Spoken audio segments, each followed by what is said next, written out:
I come from a family of healers, born and bred in Mamelodi. Mamelodi, it's a space of melody. The word Mamelodi employs Ma, which is then the mother, and melody, almost like a cave where sound is made.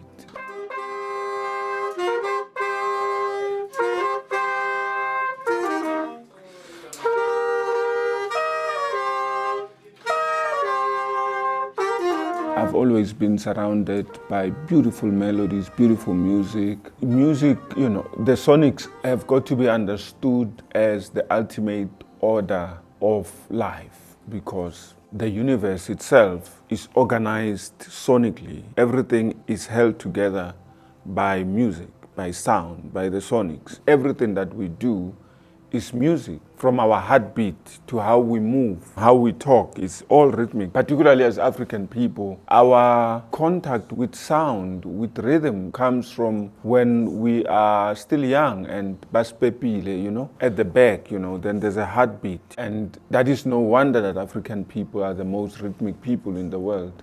No wonder that we're able to dance so much, it's because right from that exposure, we are dealing with the pounding, and it's the one that channels us to be who we are. So music is not something that is, an extension. We are one with music. There is a particular sonic frequency that we are able to tap into, and we are able to elicit all sorts of healing. Almost every space is governed by sound. If we keep quiet, you'd hear the birds singing, you'd hear the cars, it tells you that this space, there is life. If there's no pulse, there's no life. If there's no rhythm, there's no life. Life finds its meaning through sound and music.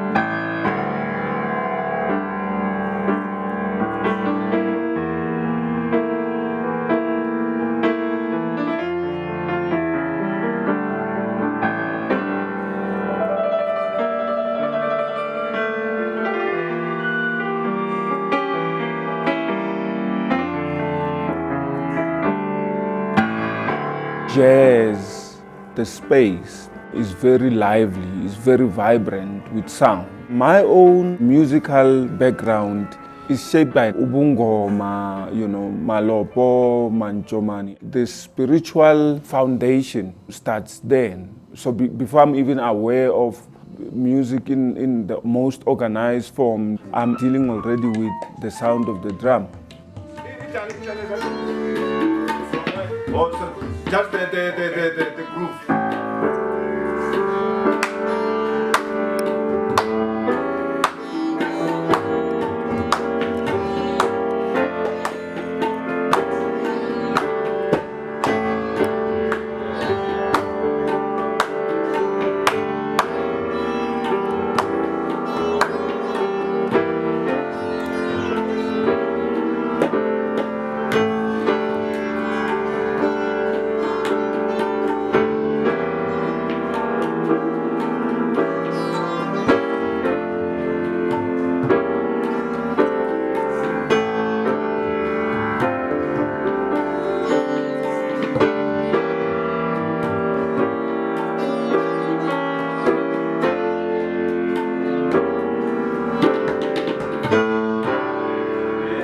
all my travels, and I've traveled extensively, I have come to appreciate the privilege of a different perspective, because we are so much organized in how we understand the world to be. But it's until we move from our position, we are able to be exposed and to appreciate life from a different angle completely. And what we hold to be true, is sort of like challenged. India remains one of my favorite destinations outside of Africa, because it's a highly spiritual country. You feel it. Everything is so spiritually anchored, and also the awareness thereof. There is a fascination and an obsession with spiritual awareness, whether in the food that they eat, in the clothing they wear, in the daily activities, which is also what they have in common with Africa. Being exposed to that also reminds you of how much a shift has happened in terms of Africa in the contemporary space, because, and the challenge is similar everywhere in the world, because we are moving towards urbanization and all of these things. So there is a deep contestation between what we hold true to be our heritage and culture, and this particular need to evolve into modern citizens and whatever you. But in India, it's almost like a pride in their spirituality, and they are quite informed. If somebody plays an instrument, they'll tell you that no, they come from 500 generation of musicians who've been playing this, and they are able to narrate to you the story from then. If it's about literature, they can tell you about the Sanskrits that are dated back then, and that informs the time and the space that they are in. Whereas with Africa, I feel like there is almost like a forgetfulness. We are very much passive towards becoming custodians of that particular cosmology.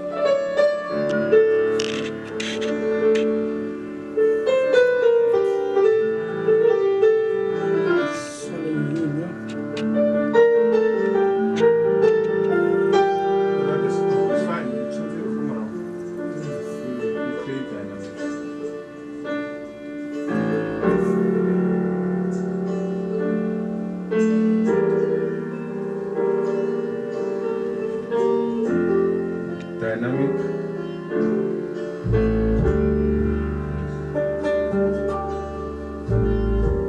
The guitar is coming in.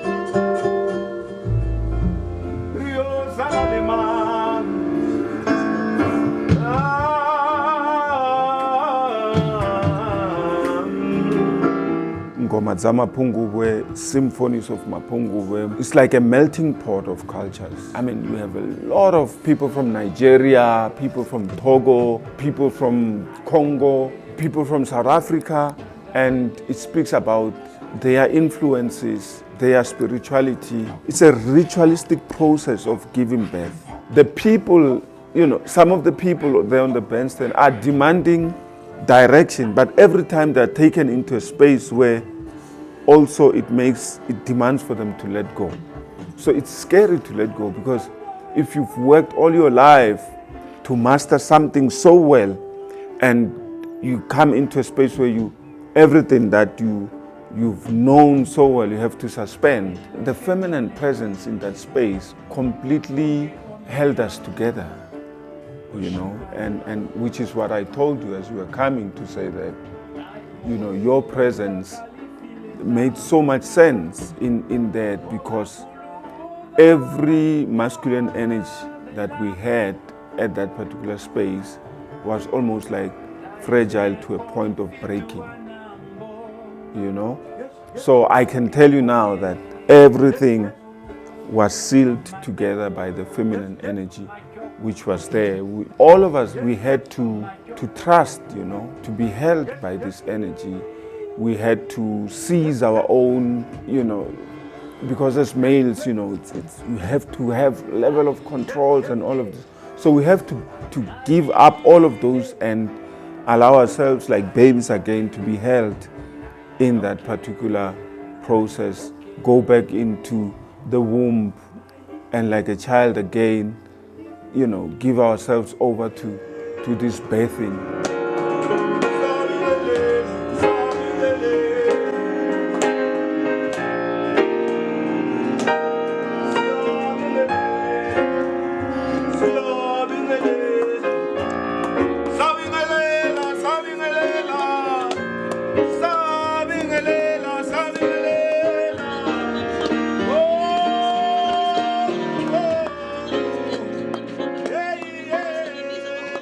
summoning forth Badimu, Sidimu, Mudimu. Before it's even done there, it's done at home, Before it's even done at home, inside of you, in your own, temple, there should be a particular rise, there should be a particular need to summon all your faculties together, because then you are able then to be in sync, The subject of Mapungubwe itself, with its divinity, is quite a huge one, because you are dealing with a subject that has been over time distorted so much, and because you are doing interpretive and reimagination of that particular subject matter, you need the gods of that particular space to come and bear witness to the process and bless the process, So that was what the entire thing was about.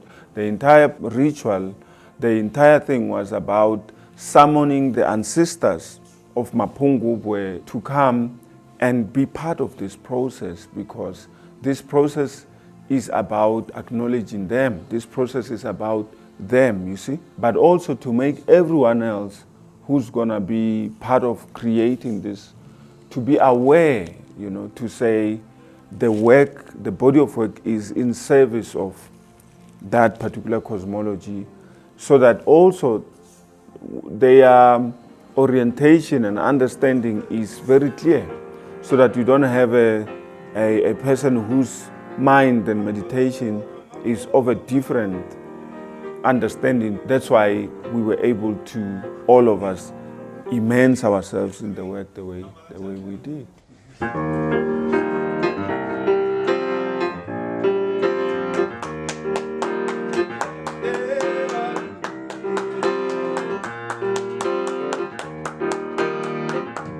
That's why I need a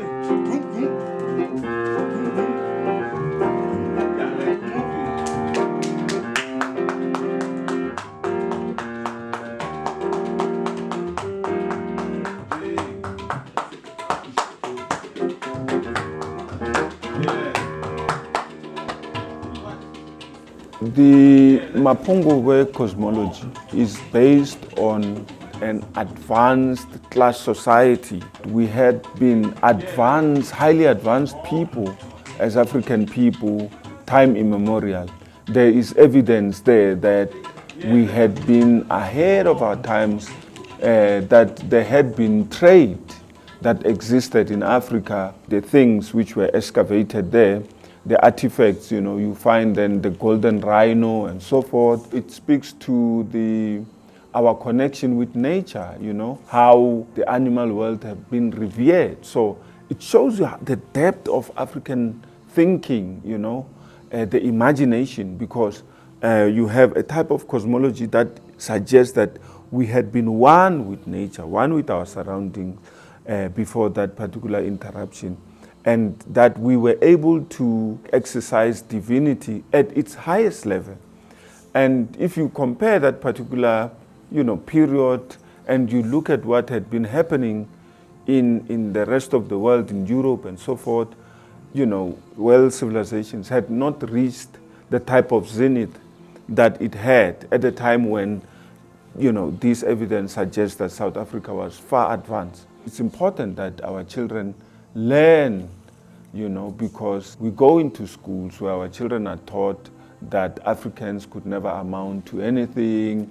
Africans don't, if you want to hide something from an African child, hide it inside a book, But then evidence of this civilization suggests that we created civilization. The civilization as we know it, We had been way advanced.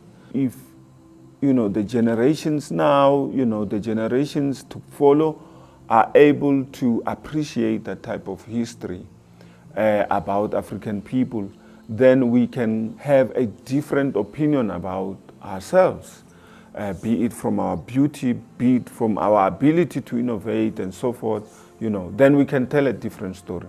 And that is where my obsession with Mapungubwe is really. Yeah.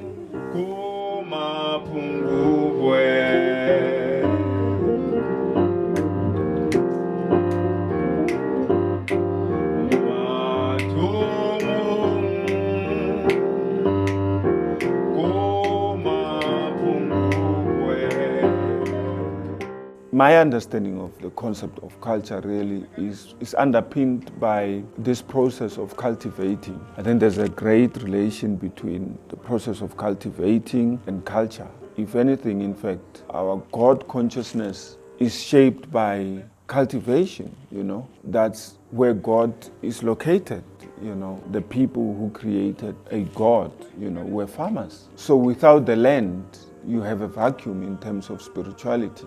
How cultures are then evolved or created is then from a practice of having ubudlelwane with this notion of a God concept. So from all your practices, your daily practices, to know the importance of giving thanks, to know the importance of giving back as a symbolic gesture of giving thanks, to know the importance of preserving, to know the seasonal patterns, how everything, works together, to know what the earth gives you, how are you able to create other things. Then cultures are formed from these exercises of relating ourselves with our surrounding. And then the more they are practiced, then they will evolve to become traditions. Once a particular practice is mastered, it is taken as it is recommended to say, if you do this 1, 2, 3, like it has been done 1, 2, 3. These are the results, and we are guaranteed of these results because we've seen them throughout time. And you see that, so that scientific precision then informs tradition. Then we are able to say, no. This is Tina Ngogwetu, isn't to say to Renas Harona. This is how we do it because we've seen it work, and now this is how we want it to be always practiced. So almost like a formula that you are given, like a recipe. So if you mix 1, 2, 3, this is what you get. Music and all of these things then becomes how we celebrate the outcome. The calling into the practice of drum healing, what happens is that every time I'm hearing this sound of the drum, I lose my own control and I become part of something much more bigger than I am. I'm fully consumed into the drum. If I go on stage and I drum, everything else shuts. It's just me and the drum. It's me and even the music. Even if I hear other things, it's like the drum is almost like a channel with which I'm able to become one with the people. It's almost like a sonic bridge, I'm able to connect with people through the sounds that are lying deep in me, these rhythms. I'm one with this thing now, Yeah.